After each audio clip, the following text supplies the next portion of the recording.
नमस्कार दोस्तों, मैं आपका दोस्त सत्य सिंह आज एक नई कहानी के साथ उपस्थित हुआ। आज की हमारी कहानी है जौनपुर के विक्रमपुर गांव की, जहां यादव बाहुबली है। वहां पर एक घर है यादवों का, जो दोनों बाहुबली घर है। नाम है लड़के का रिंकी और लड़की का नाम है सपना। रिंकी को प्यार से लोग रिंकू रिंकू ही बोलते हैं, घर में उसे रिंकी बोलते हैं। रिंकू जो है बहुत ही मेहनती लड़का है और यादव है, एकदम टाइट बॉडी है, 25 साल उम्र है, अभी शादी हुई नहीं है। और ये जो सपना है, इसकी भी उम्र 20 साल है, अभी भी इसकी भी शादी नहीं हुई है। ये बीए फर्स्ट ईयर की पढ़ाई कर रही है और वो इलाहाबाद में जाके तैयारी करता है लड़का।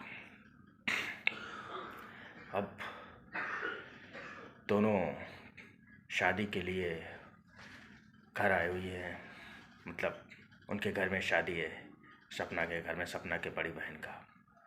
तो शादी का माहौल है। वहाँ पर पड़ोसी हैं, बचपन से एक दूसरे को जानते हैं, तो सारी तैयारियां चल रही है, क्योंकि इनका बचपन से ही एक दूसरे के साथ रहना उठना बैठना चलता रहता है। क्या होता है, शादी का माहौल है, सब बिजी हैं, तो जो सपना है वो रिंकू को अपने छत पर बुलाती है, छत पर हो जाता है। तो वहाँ पर कोई नहीं, सारे लोग बिजी हैं छत पे। 2 तल्ले का मकान है। वहाँ पर पहुँचती है, बोलता है क्या बात है, तो जाके तुरंत लपट जाती है और रोने लगती है। रिंकू बोलता है क्या बात है, रो क्यों रही हो? बोला नहीं, आज मेरे बहन की शादी है,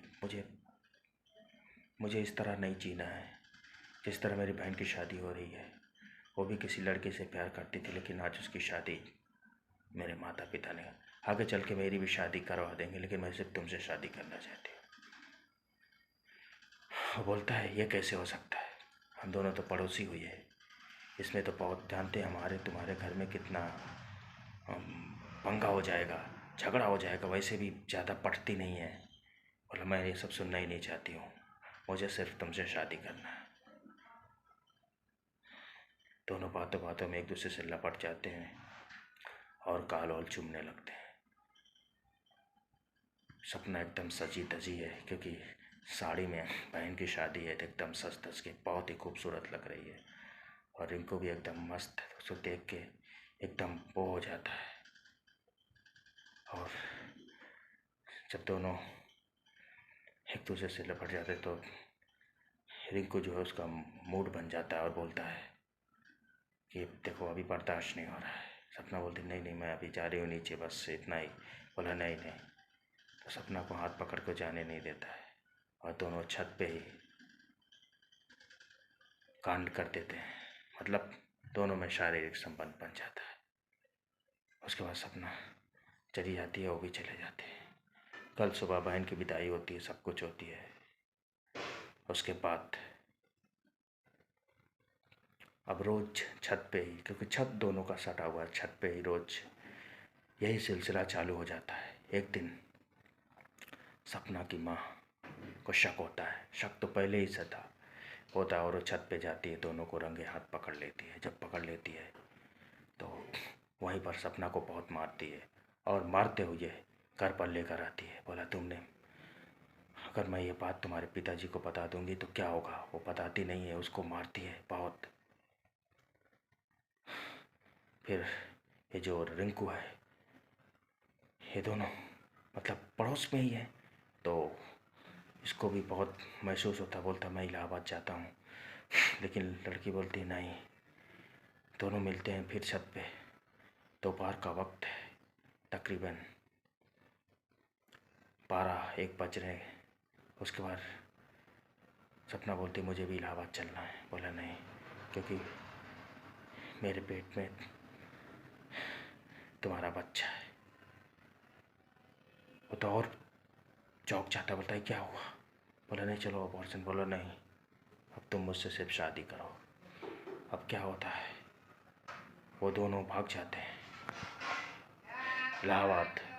जब इलाहाबाद भाग जाते हैं तो वहाँ पर यहाँ पर लोग खोजने लगते, कहाँ गए कहाँ गए कहाँ गए। पुलिस भी खोजने लगती है, कहाँ गए कहाँ गए। दोनों के घर में पूरा एकदम हो जाता है कि तुमने मेरी लड़की को भगाया, और बोलता है तुमने नहीं, तुम्हारी लड़की ने मेरी लड़के को भगाया। उसके बाद ये लोग जाते इलाहाबाद में, बालिग हैं दोनों, कोर्ट मैरिज करते हैं। कोर्ट मैरिज करने के बाद दोनों इलाहाबाद में रहने लगते हैं। और उसके बाद कुछ दिन बाद घर पर आते हैं। घर अब एक बच्चा हो चुका है। अब तो कोई प्रॉब्लम नहीं दोनों को। कुछ दिन तक दोनों के माँ बाप नाराज़ रहते हैं, परिवार वाले नाराज़ है, लेकिन क्या करें, बेटा और बेटी के आगे हर किसी को झुकना पड़ता है। तो दोनों आज खुशी की ज़िंदगी जी रहे हैं। तो दोस्तों, ये कहानी आपको कैसी लगी? अगर अच्छी लगी तो मेरे चैनल को लाइक कीजिए, शेयर कीजिए और सब्सक्राइब कीजिए। तब तक के लिए लव यू।